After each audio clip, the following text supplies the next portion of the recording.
আসসালামু আলাইকুম প্রিয় দর্শক, সংযুক্ত আরব আমিরাতের জাতীয় দিবস উপলক্ষে 54তম জাতীয় দিবস উপলক্ষে ঈদ আল ইতিহাদ উপলক্ষে বাংলাদেশি 440 জন বন্দীকে ক্ষমা ঘোষণা করছে। এটা খুবই একটা ভালো সংবাদ। সংযুক্ত আরব আমিরাতে 440 বাংলাদেশি বন্দীকে রাজকীয় ক্ষমা।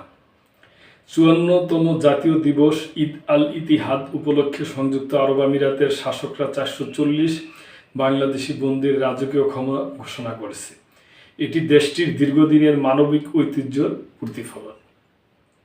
বুধবার ঢাকায় সংযুক্ত আরব আমিরাতের দূতাবাসের এক সংবাদ বিজ্ঞপ্তিতে জানানো হয়, 2025 সালের ঈদ আল ইতিহাদ উদযাপনের অংশ হিসাবে এ ক্ষমার ঘোষণা দেওয়া হয়। এ সময় সংযুক্ত আরব আমিরাতের নেতৃত্বে দেশব্যাপী বিভিন্ন দেশের হাজারো বন্দীকে ক্ষমা করে দেয়।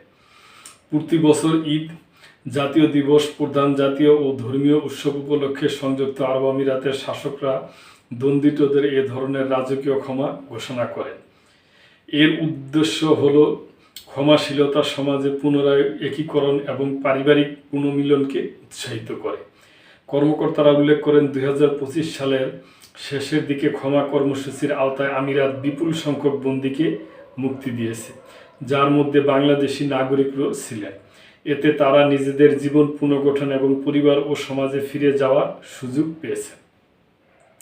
এই উদ্যোগ আমিরাতের শাসকদের মানবিক মূল্যবোধ ও সহানুভূতির প্রতিশ্রুতিকে জোরালোভাবে তুলে ধরে।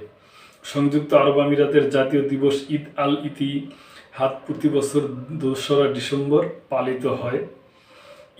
দিনটিতে 1971 সালে এক পতাকার অধীনে আমিরাত সমূহের ঐতিহাসিক ঐক্যকে স্মরণ করা হয়।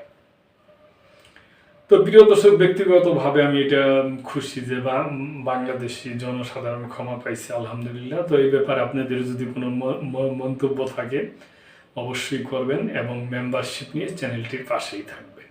আল্লাহ হাফেজ।